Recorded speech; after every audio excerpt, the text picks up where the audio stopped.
मिथुन राशी 8 ते 14 सप्टेंबर 2025 साप्ताहिक राशीफल। मिथुन राशी सप्टेंबरचा दुसरा आठवडा हा तुमच्यासाठी खूप फायदेशीर ठरू शकतो। या आठवड्याबद्दल बोलायचे झाले तर अनेक शुभयोग तयार होत आहेत। 8 ते 14 सप्टेंबर या आठवड्यात ग्रहांच्या स्थितीबद्दल बोलायचे झाले तर आठवड्याच्या सुरुवातीला मंगळ कन्या राशीत असेल आणि 13 सप्टेंबर रोजी तुळ राशीत प्रवेश करेल। यासोबतच या आठवड्यात बुध आणि सूर्य सिंह राशीत असतील। शुक्राबद्दल बोलायचे झाले तर तो कर्क राशीत असेल। शनी मीन राशीत वक्री स्थितीत असेल। राहू कुंभ राशीत आणि केतू सिंह राशीत राहील। शेवटी गुरु मिथुन राशीत असणार आहे। ज्योतिषांच्या मते या आठवड्यात मिथुन राशीच्या लोकांना नशिबाची साथ मिळण्यासोबतच कठोर परिश्रमाचे फळ मिळू शकते। नवीन नोकरी शोधणाऱ्या लोकांना अपार यश मिळू शकते। चला तर मग जाणून घेऊया मिथुन राशीसाठी येणारा नवीन आठवडा कसा असेल। मिथुन राशी या आठवड्यात तुमची ऊर्जा अनेक दिशांना विखुरलेली असू शकते। महत्त्वाच्या संभाषणांमध्ये लपलेले सत्य उघड होईल। काय सांगितले जाते आणि काय सांगितले जात नाही ते काळजीपूर्वक ऐका। आठवड्याच्या मध्यात नातेसंबंध आणि भावनांवर स्पष्टता येईल। आर्थिक बाबींमध्ये जुन्या चुका पुन्हा करू नका।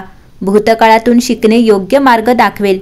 या आठवड्यात अंतर्ज्ञान हा तुमचा सर्वात मोठा आधार आहे। मिथुन राशीच्या लोकांसाठी हा आठवडा प्रेम जीवनाला एक नवीन दिशा देईल। नात्यात विश्वास आणि प्रेम वाढेल। विवाहित लोकांना त्यांच्या जोडीदारासोबत चांगला वेळ घालवण्याची संधी मिळेल। अविवाहित लोक त्यांचे मन व्यक्त करण्यात यशस्वी होतील आणि त्यांना सकारात्मक उत्तरे देखील मिळू शकते। आठवड्याच्या शेवटी प्रेमसंबंध आणखी मजबूत होतील। मिथुन राशी आठवड्याच्या सुरुवातीला मेष राशीत चंद्र असल्याने तुमची सर्जनशील ऊर्जा वापरता येते। ही ऊर्जा खूप आवेग आणि अस्वस्थता वाढवते, परंतु यामुळे तुम्हाला पुढे जाण्यासाठी काही अद्भुत कल्पना विकसित करण्यास मदत होऊ शकते। मेष राशीतील गेल्या आठवड्यातील चंद्रग्रहणानंतरच्या धड्यांचे नियोजन करण्यास आणि त्यांचा विचार करण्यास मेष राशीची ऊर्जा तुम्हाला मदत करते।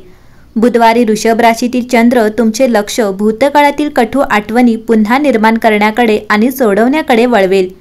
तुमच्या कुंडलीच्या या भागात शनी परत आल्याने तुम्ही तुमचे कवच विकसित करत आहात। शुक्रवारी तुमच्या राशीतील चंद्र तुमच्या यशाचे प्रतिबिंब आहे आणि तुमच्या राशीतील युरेनस तुमच्यामध्ये भरपूर ऊर्जा भरतो, जी पुढील काही महिन्यांसाठी तुमच्यासाठी प्रेरणा म्हणून काम करू शकते। ग्रहण ऋतूने तुम्हाला शक्यता आणि तुमची क्षमता दाखवून दिली आहे। मिथुन राशी तुमचे नाते तुम्हाला चांगले बनवण्यास मदत करेल, पण याचा अर्थ असा नाही की ते सहजतेने घडते। तुम्ही कुठे वाढू शकता, बरे होऊ शकता आणि तुम्ही ज्या व्यक्तीला बनायला हवे आहात ते बनण्यासाठी तुम्हाला आव्हान द्यावे लागेल। योग्य जोडीदार तुमच्यासाठी फक्त सहमत होणार नाही किंवा ते काही विशिष्ट वर्तनांना तुमच्या भावना दुखावल्यास ते तुम्हाला जबाबदार धरण्यास नकार देणार नाहीत। शनिवार 13 सप्टेंबर रोजी वेष्टा धनु राशीत प्रवेश करत असताना हे लक्षात ठेवणे आवश्यक आहे, कारण तुमच्याकडे तुमचे नाते सुधारण्याची आणि स्वतःच्या चांगल्या आवृत्तीत पाऊल ठेवण्याची खरोखर संधी आहे।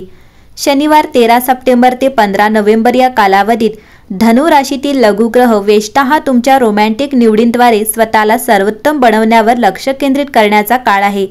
तुम्ही उपचारांच्या विषयांवर काम करत असला तरी तुमच्या नात्यातून बाहेर पडणाऱ्या स्वतःच्या आवृत्तीवरही तुम्हाला लक्ष केंद्रित करावे लागेल। चांगले होणे म्हणजे फक्त तुम्हाला बरे करण्यासाठी किंवा बदलण्यासाठी काय आवश्यक आहे हे नाही, तर तुमच्या सर्वात प्रामाणिक स्वतःचा शोध घेणे। या काळात तुम्हाला अशा नात्याची इच्छा असेल ज्याचा खोल अर्थ असेल आणि ज्यामध्ये सतत वाढण्याची क्षमता असेल। तुमच्याकडे जे आहे त्याबद्दल स्वतःला कमी लेखू नका आणि त्याऐवजी ओळखा की तुम्ही जितके चांगले व्हाल तितके तुमचे नातेही चांगले होईल। मिथुन राशी संवाद आणि सर्जनशीलतेने भरलेल्या गतिमान आठवड्यासाठी तयारी करा। तुमचा स्वामी ग्रह बुध मानसिक स्पष्टतेवर भर देतो। लक्ष केंद्रित करणे आणि नाविन्यपूर्णतेची आवश्यकता असलेल्या प्रकल्पांमध्ये हे समाविष्ट करा।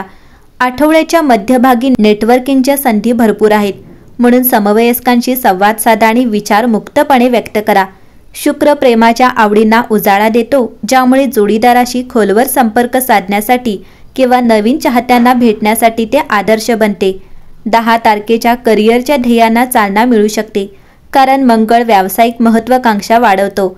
सहकार्यांना अनुकूलता आहे, म्हणून नवीन भागीदारीसाठी खुले राहा। आर्थिकदृष्ट्या आठवडा सावध आशावाद सुचवतो।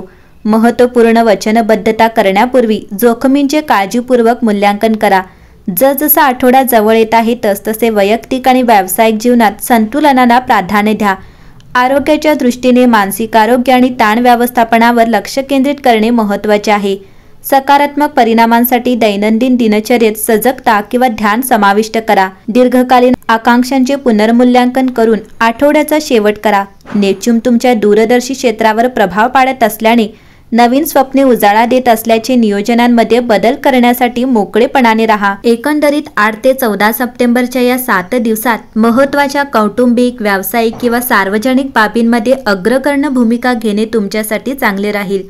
तुमच्या कृतींमुळे तुमच्या आकांक्षा, पुढाकार, अनुभव आणि धैर्याची प्रशंसा करणाऱ्या जवळजवळ प्रत्येकाचा आदर आणि पाठिंबा तुम्ही मिळवू शकाल। या आठवड्यात तुमच्या नातेवाईकांच्या वर्तुळातील एखाद्या व्यक्तीच्या शांततेकडे किंवा वाईट मनस्थितीकडे लक्ष द्या।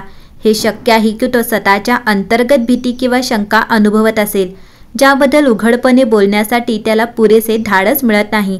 शिवाय हा आठवडा तुमच्या व्यावसायिक विकासासाठी आणि एखाद्या विशिष्ट कामात यश मिळवण्यासाठी अनुकूल असेल। तुम्हाला प्रेमात आनंददायी क्षण देखील अनुभवता येतील। मिथुन राशी, या आठवड्यात तुमच्यासाठी शुभ रंग गुलाबी असेल, शुभ क्रमांक 2 असेल, शुभ दिवस बुधवार असेल आणि या आठवड्याच्या शेवटी शनिदेवाच्या मंदिरात तेल वाहा। कर्मावर लक्ष द्या।